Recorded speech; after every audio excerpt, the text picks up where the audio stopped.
Looking like your responses kind of seem like you don't want people to do Etsy. I'm just being truthful, right?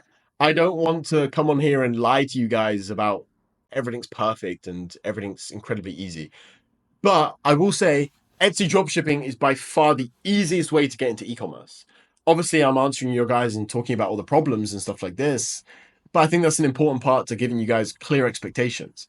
Because if you guys start Etsy dropshipping and then you run into all these problems, you're going to think something else is easier. But if you know the actual truth about what Etsy dropshipping is like and the problems, bearing in mind it actually has the least problems out of literally everything in the industry, and it's the easiest thing for a complete and utter beginner to do.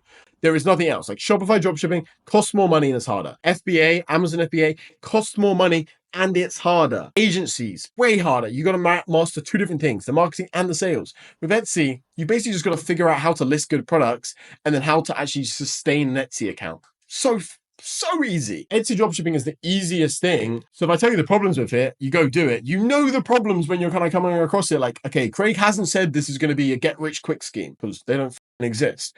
Then you're more likely to actually stick with it and actually make money. Whereas if I tell you guys, go do Etsy dropshipping, easy, there's no problems. You're going to make £1 million your first month. You're obviously not going to do that, and you're going to run into loads of problems. So you're going to try it for like a week and you're going to give up. So yeah, but Etsy dropshipping is pretty good.